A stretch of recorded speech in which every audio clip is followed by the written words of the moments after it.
ছিল নৃত্যনাট্যপালা। তাই শুধু দর্শক মন্ডলী, যদি পাড়ার মধ্যখানে নাচে গানে তালে ছন্দে কোনো ভুল ত্রুটি হয়ে থাকে তাহলে নিজ মনে মার্জনা করবে।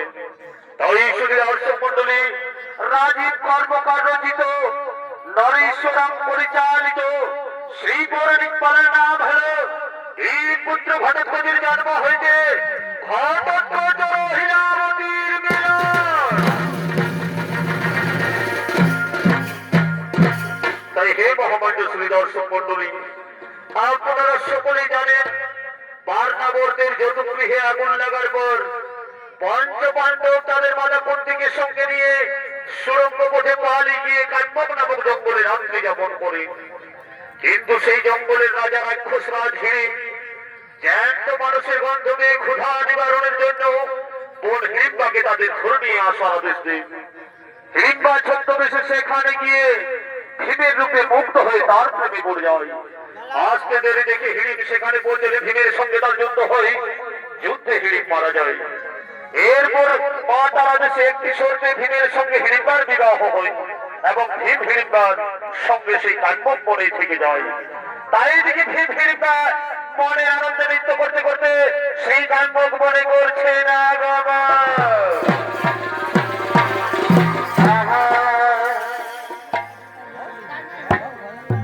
এই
আজকে ঠান্ডা আমার প্রতি মুখ তুলে দিয়েছে প্রাণনাথ, তাই তো আজ আমি তোমার সন্তানের মাতা হতে চলেছি।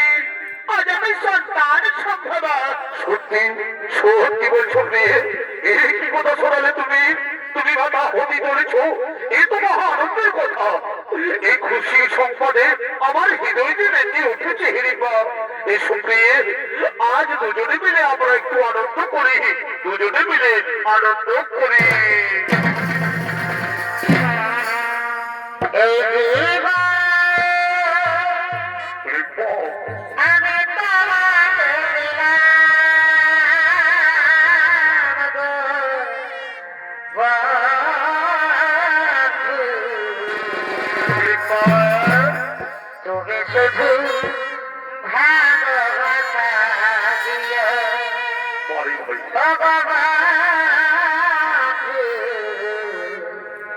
তোকে শুধু ভালোবাসা দিয়ে সুখে তুমি যে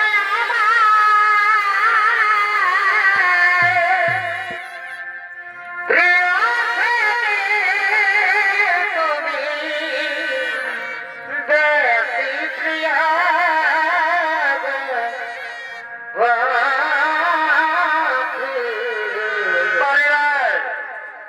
শুধু ভালোবাসা দিয়ে আর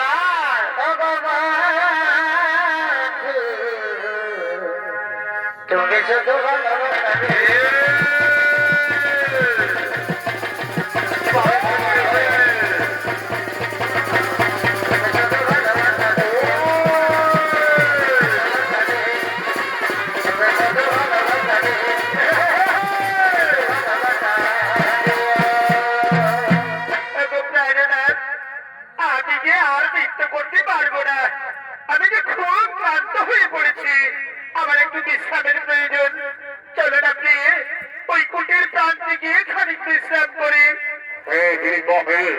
সত্যি তোমার এখন বিশ্রামের প্রয়োজন।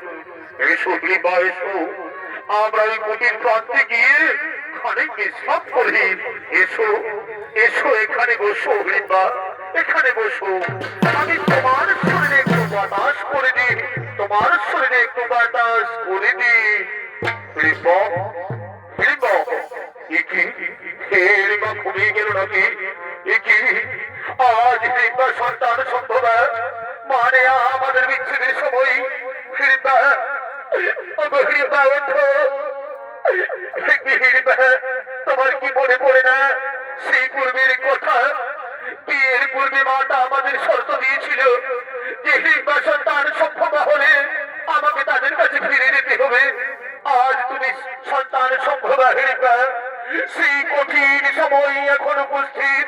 তাই মাতার দেওয়া কথা রাখতে আমি তাদের কাছে চললাম। হিড়িম্বা, তুমি আমায় ক্ষমা করো, তুমি আমার সজাগ সন্তানকে সযত্নে লালন পালন করো। হিড়িম্বা, আমি চলে যাচ্ছি। হিড়িম্বা, চলে যাচ্ছি। বিদায়, বিদায়, বিদায়। ওইদিকে ভীম চলে গেলে সহসা হিড়িম্বার ঘুম ভেঙে দেয়।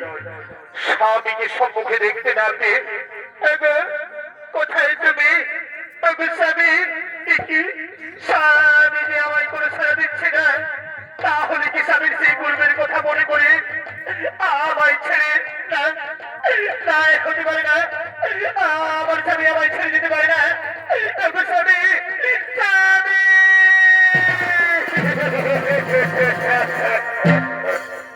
চলে গেলে আমায় ছাড়া করো কি আমি? কানব মনে ঘুরে ঘুরে কেমন করে বাঁচি আমি, তুমি ফিরে কেমন করে বাঁচি। স্বামী,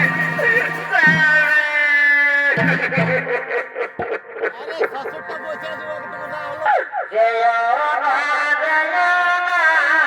স্বামী গো, ও স্বামী, যেও না ছাড়া গো যাবার স্বামী, স্বামী গো, যেও না স্বামী গো,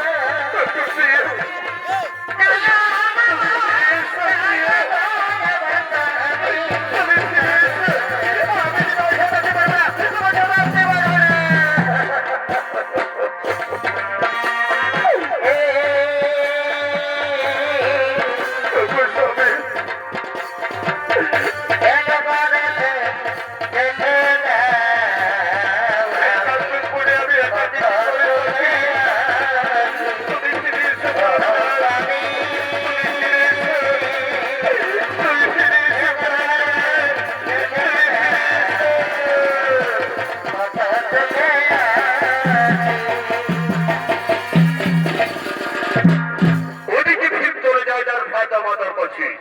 কানমুখ পরে একাকি পড়ে থাকে হিড়িম্বা। দিন যায়, মাস যায়, স্বামীর অপেক্ষায় দিন কাটতে কাটে। হিড়িম্বা জন্ম নেয় পুত্র সন্তানের নাম দেন ঘটোৎকচ। হিড়িম্বা তাকে সযত্নে লালন পালন করে নানান বিদ্যার সঙ্গে মায়াবিদ্যায়ও পারদর্শী করে তোলেন।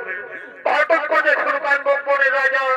প্রতিদিনের এই ঘটোৎকচ আজকেও শিব পূজা করার জন্য মন্দির দান করে করছে না গো মা।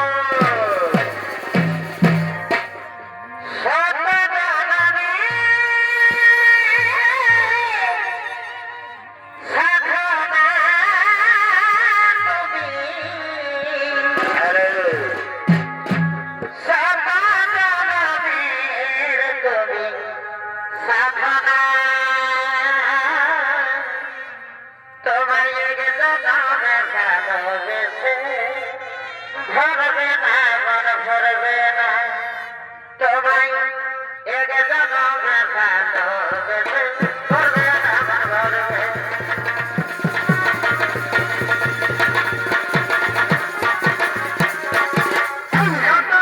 এ হলো সেই ভীম হিড়িম্বার পুত্র ঘটোৎকচ।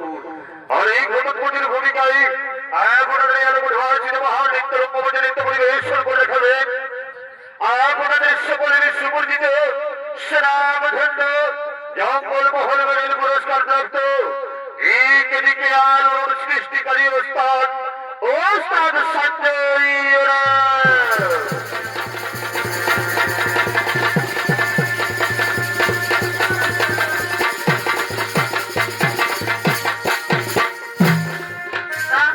আরে হয়ে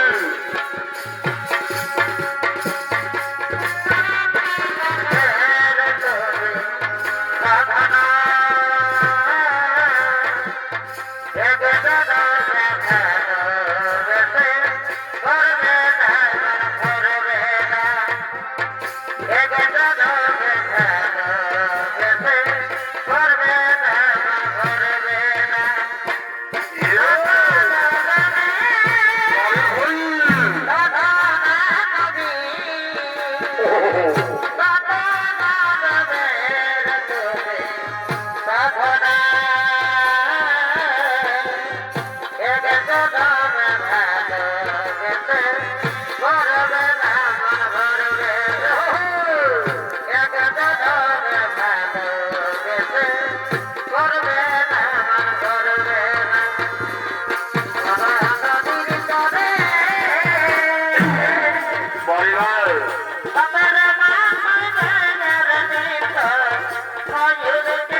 মাতা, কি মাতা, এমন উদাসীন কণ্ঠে ডাকতে ডাকতে তুমি এত কষ্ট করে এখানে কেন এলে মাতা? আমায় ডাকলেই তো আমি যেতাম। ওরে পুত্র, আমি যে অনেক আশা নিয়ে তোমার কাছে এসেছি বাবা। অনেক দিন ধরে আমার মনে একটি ইচ্ছা লুকিয়ে রেখেছি। বলে বাবা, তুই আমার সেই ইচ্ছা পূরণ করবে। কি কথা বলছো মতো? তুমি আমার জন্মদাত্রী মাতা, তুমি আমায় পৃথিবীর আলো দেখিয়েছো। কত দুঃখ কত কষ্ট সহ্য করে আমায় বড় করেছো, আর আমি তোমার একটি ইচ্ছা পূর্ণ করবো না? এই সারা পৃথিবীতে এমন কোন পুত্র আছে মাতা যে তার পিতা মাতার ইচ্ছা পূর্ণ করতে পারে না? ঠিক মাতা ঠিক। হ্যাঁ, পুত্রের জন্ম আমায় আদেশ করো মাতা। কি ইচ্ছা রয়েছে তোমার মনে, জীবন দিয়ে আমি তাহা করিব পূরণ। ওই পুত্র, তেমন কিছু নয় বাবা। আমি বলছিলাম কি, তুই তো অনেক বড় হয়ে গেছিস, রাজকার্য পরিচালনায় দেশে দেশান্তরে ছুটে যাস। তখন আমি কি বড়ই একা হয়ে পড়ি পুত্র। তাই বলছিলাম কি, তুমি বিয়ে করে আমার জন্য কি পুত্রবধূ এনে দাও, তবে আমার মনের চিন্তা দূর হবে। ও, এই কথা। ঠিক আছে মাতা, তোমার কথা মতো আমি তোমার ইচ্ছা অবশ্যই করিব পূর্ণ হোক। মাতা, তুমি আমার জন্য একটা উপযুক্ত কন্যার সন্ধান করো, আমি বিয়ে করতে প্রস্তুত। সত্যি বলছি পুত্র, তুমি বিয়ে করবে? কি আনন্দ আমার। ওরে, তোরা কি কোথায় আছিস? আমার পুত্র বিয়ে করতে রাজি। তোরা শীঘ্রই ছুটে আয়, তোরা শীঘ্রই ছুটে আয়।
রাক্ষস মাতা। বলুন মাতা বলুন, কি জন্য আমাদের ডেকেছেন? আমরা অক্ষরে অক্ষরে তাহা করিব পারো। পরিবারে আমার পুত্র ঘটককে বিয়ে করতে চাই, তার জন্য উপযুক্ত পাত্রের সন্ধান করতে হবে। তাই তোরা ছুটে যা, দেশের শান্তরে যেখান থেকে হোক উপযুক্ত পাত্রের সন্ধান নিয়ে এসে। ঠিক আছে মাতা, ঠিক আছে, আমরা এক্ষুনি ছুটে যাচ্ছি দেশের শান্তরে। যেখানে বাবু সেখান থেকে মহারাজের জন্য উপযুক্ত কন্যার সন্ধান নিয়ে আসছি।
আমরা কন্যার সন্ধানে দেশে দেশান্তরে ছুটে গিয়েছি।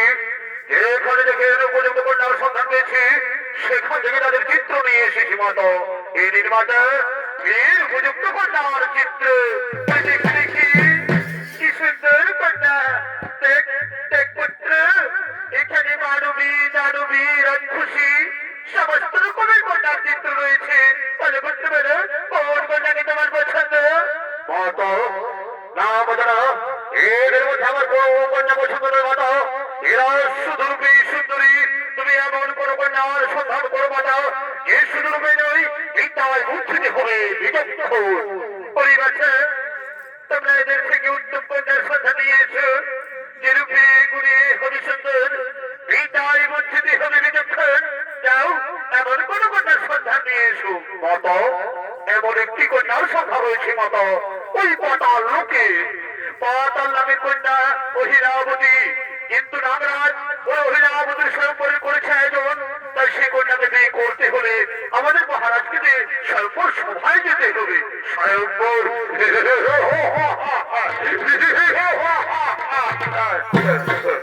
ওই অহংকারী কন্যার স্বয়ংবর। আমি ওই অহংকারী কন্যার অহংকার করিব জন্য আমি ওই কন্যাকে করিব বিবাহ। মাতা আশীর্বাদ করো মাতা, আমি যেন অহিরাবতীর সম্পর্ক করে তাকে তোমার পুত্রবধূ করে তুলতে পারি। ঠিক আছে পুত্র, তুমি যাও, তুমি অহংকারী কন্যার অহংকার জন্য করে তাকে আমাদের পুত্রবধূ করে নিয়ে এসো। ঠিক আছে মাতা, ঠিক আছে, আপনি কুটিরে ফিরে যান মাতা। ওরে আমার মন্ত্রীবর, ওরে শুভসংকট, চলো এই মুহূর্তে আমরা ওই পাতাল লোক করিব।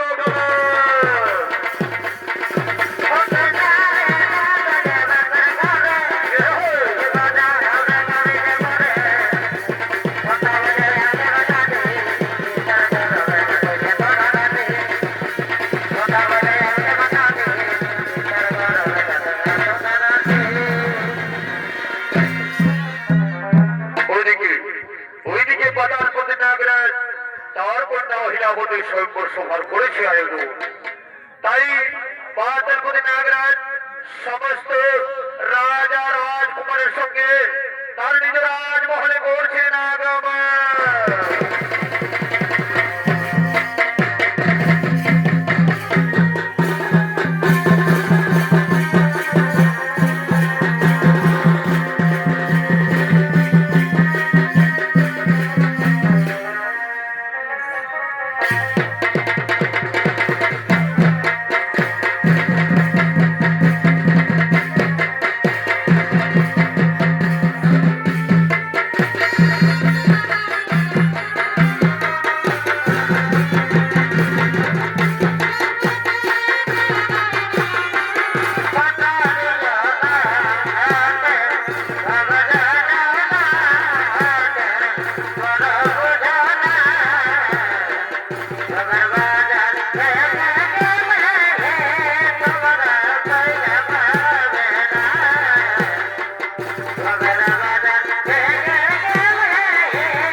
আপনাদের সকলকে সর্বসভায় সবাই জানাই সুস্বাগত।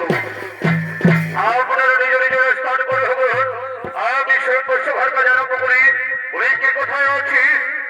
আমার কন্যা মহিলা আমাদেরকে সর্বসভা নিয়ে এসে আমার কন্যা মহিলা আমাদেরকে এই সর্বসভায় নিয়ে এসে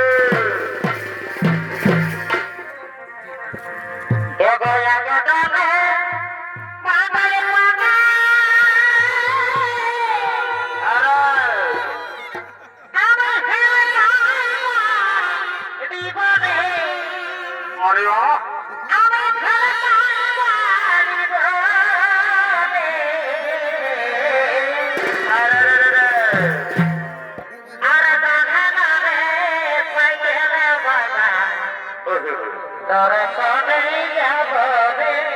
আরে তোরা সবাই যাবে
তোমায় সাজে গেলে আর কবি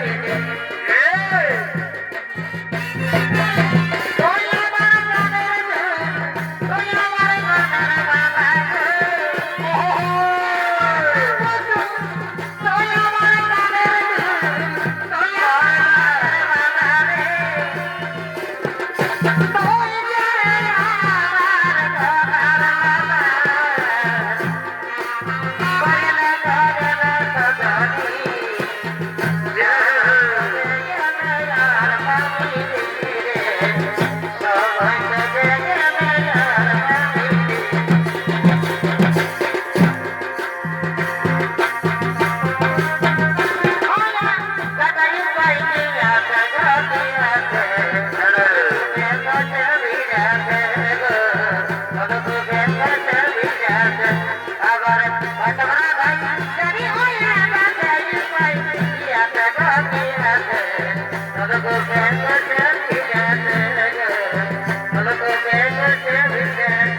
আরে ভাই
মা চির সুখী হো মা হইরাবতী তুমি তো জানো মা যে আজ তোমার সরপর ওই দেখো মা দেশ দেশান্তরের কত রাজা রাজকুমার এসে উপস্থিত হয়েছে তাই তুমি তোমার মনে মতো বর পছন্দ করি তারপরে বড় মাল্য প্রদান করো মন্ত্রী পিতা আপনি তো জানেন পিতা আমি তাকে বিয়ে করবো যে আমার যদি শর্ত করতে পারেন আপনি সে শর্তের কথা সকলকে জানিয়ে দিন পিতা তাই হবে মা তাই হবে শুনুন সমস্ত রাজা রাজকুমার আমার কন্যা করিয়া আছে বোন যে আমার কন্যার দুইটি শর্ত করিবে পূরণ তাহাকে আমার কন্যার স্বামী রূপে করিবে বরণ ঠিক আছে মহারাজ ঠিক আছে আমরা সকলে আপনার সে কথা মেনে নিলাম এখন বলুন মহারাজ এখন বলুন আপনার কন্যার কি সেই দুটি শর্ত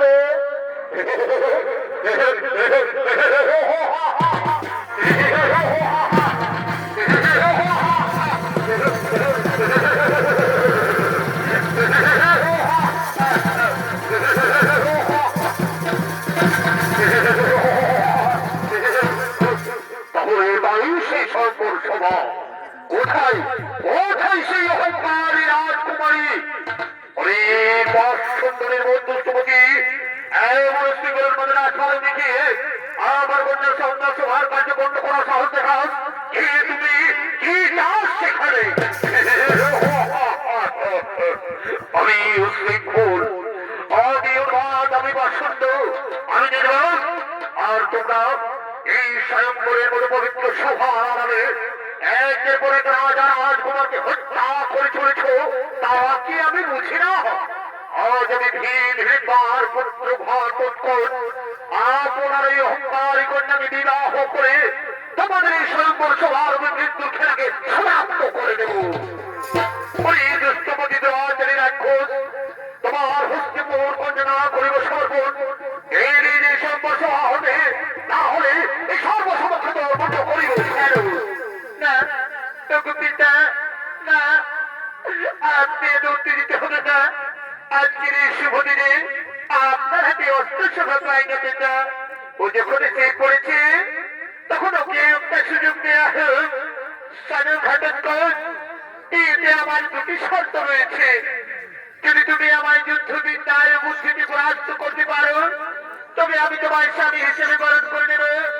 আর যদি তুমি পরাজিত হও, তবে তোমার হইবে মৃত্যুদণ্ড।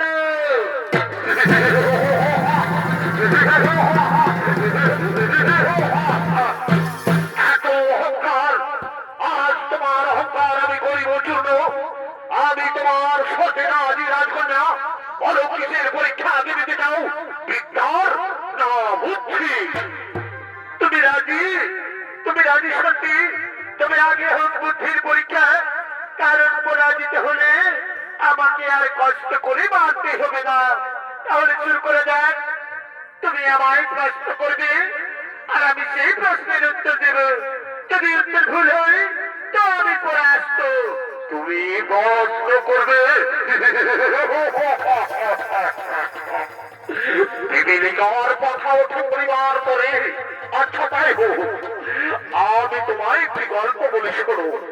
গল্পের মধ্যে থাকতে প্রশ্ন, মন দিয়ে শোনো। এক নগরে কামুক ব্যক্তি বাস করত। সে তার এক রক্ষিতা নারীর সৌন্দর্যে মুগ্ধ হয়ে যায় এবং বিয়ে না করে তারা একে অপরের সম্পর্কে লিপ্ত হয় এবং তাদের একটি কন্যা সন্তানের জন্ম হয়। ওই ব্যক্তির কাছে কন্যাটিকে ফেলে রেখে রক্ষিতা পালিয়ে যায়। কন্যাটি সেই রক্ষিতা কেউ সুন্দরী হলে ওই ব্যক্তি তাকে পরশীল কন্যার পরিচয় দান করে এবং তার সঙ্গে সম্পর্কে লিপ্ত হয়। তাদেরও একটি কন্যা সন্তানের জন্ম হয়। এখন প্রশ্ন হলো, ওই কন্যা সন্তানটি ওই পুরুষের কন্যা না নাতনি? এ তো খুব সহজ প্রশ্ন। সে হবে ওই ব্যক্তির কন্যা। ভেবে বলো রাজকুমারী। না না না, সে হবে ওই পুরুষের নাতনি। না, সে হবে ওই পুরুষের কন্যা। ভুল তো হিরাবতী, ভুল তো।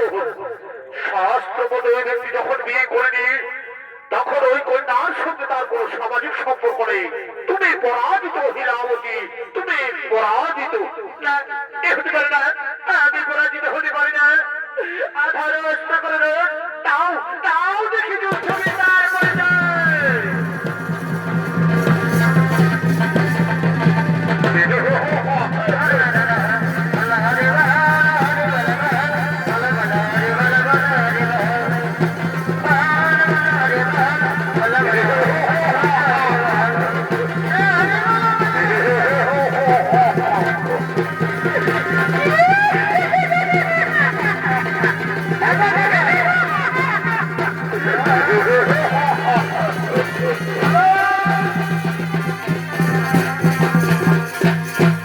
তুমি পরাজিত হীরাবতী, তুমি পরাজিত। অতি উত্তম ঘটোৎকচ, অতি উত্তম। সত্যি তুমি বীর পুরুষ। আমি তোমার বিদ্যাবুদ্ধি বীরত্ব দেখে অতি প্রসন্ন। যাও যাও মা হীরাবতী, তুমি ঘটোৎকচের গলায় বরমাল্য প্রদান করে তাকে স্বামীরূপে বরণ করে নাও। তাকে স্বামীরূপে বরণ করে নাও। সাথী দিদি, ছায়া দিদি বাবা, সকালে তার উদয় দিদি গো। সারি দিদি, ছায়া দিদি বাবা, সকালে তার উদয় দিদি গো।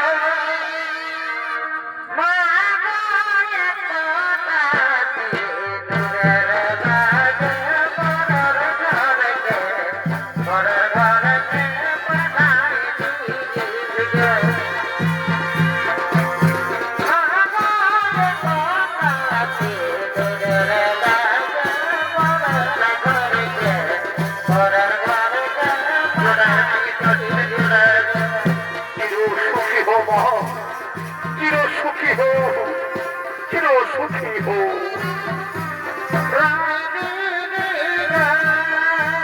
পিতাশ্রী, আমায় বিদায় দিন পিতাশ্রী, আমায় বিদায় দিন। আমি তোমার ছেলে, আমি আমার